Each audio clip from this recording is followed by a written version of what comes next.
নমস্কাৰ মই ভাস্কৰ আজি আপোনালোকৰ ওচৰলৈ এবিধ আপুৰুকীয়া উদ্ভিদ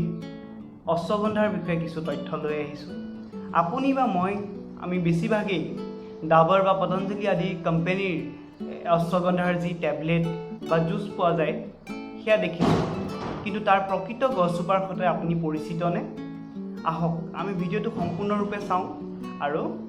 ইয়াৰ ঔষধি গুণাগুণ আৰু ইয়াৰ প্ৰয়োজনীয়তাৰ বিষয়ে কিছু তথ্য জানো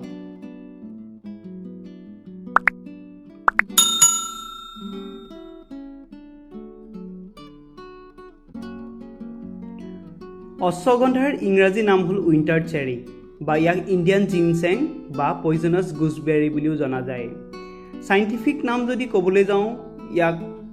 উইথেনিয়া somnifera বুলি জনা যায় আৰু ই চলানেচি ফেমিলিৰ উদ্ভিদ হয় ইয়াৰ নামটোৰ সোৰ্স হ'ল অশ্বগন্ধা সংস্কৃতত অশ্ব মানে হ'ল ঘোঁৰা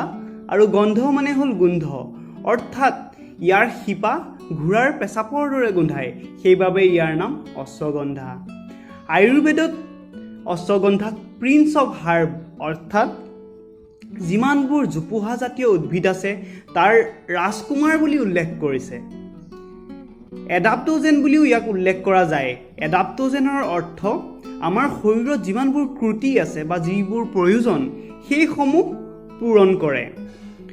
অশ্বগন্ধা মহৰ্ষিসকলে ইয়াক এক মৃত্যুনাশক উদ্ভিদ বুলি উল্লেখ কৰিছে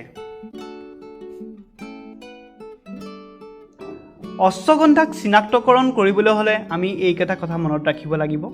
যে ই এজোপা 2 পৰা 4 ফুট ওখ জোপোহা জাতীয় চিৰসেউজীয়া উদ্ভিদ হয় শিপাবোৰ দীঘল মটীয়া ৰঙৰ আৰু ৰসাল পাতবোৰ 10 পৰা 12 চেণ্টিমিটাৰ দীঘল আৰু থোপা খাই থাকে ফুলৰ ৰং হালধীয়া আৰু ফলবোৰ সৰু কমলা ৰঙৰ গুজৰাট মধ্যপ্ৰদেশ পাঞ্জাব ৰাজস্থান আদি ৰাজ্যসমূহৰ শুকান অঞ্চলসমূহত ইয়াৰ খেতি কৰা হয়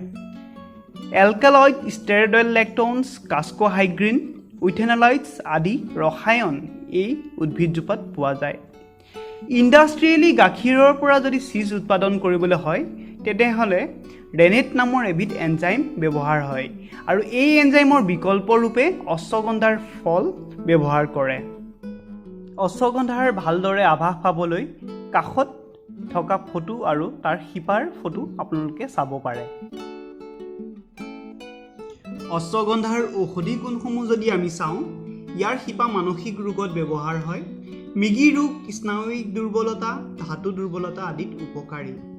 লগতে যৌন শক্তি স্মৰণ শক্তি বৃদ্ধি কৰাত সহায় কৰে লিউকোডাৰ্মা নিদ্ৰাহীনতা হৃদয় ৰোগ ছৰিয়াছিছ পেটৰ ঘাঁ ছালৰ ৰোগ আদিত খুবেই হিতকাৰী জ্বৰ চকুৰ জ্বলা-পোৰা ফুহা টিউমাৰ যক্ষ্মা ৰোগ কুষ্ঠ ৰোগ আদিৰ চিকিৎসাত ইয়াক প্ৰয়োগ কৰা হয় লগতে মূৰৰ বিষৰ কাৰণেও ই খুবেই ভাল ইয়াৰ নিয়মিত সেৱনৰ ফলত সৌন্দৰ্য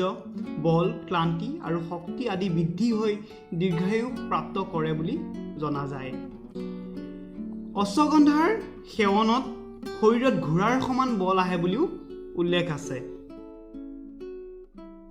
আশা কৰোঁ আপোনালোকে ভিডিঅ'টি ভাল পালে ধন্যবাদ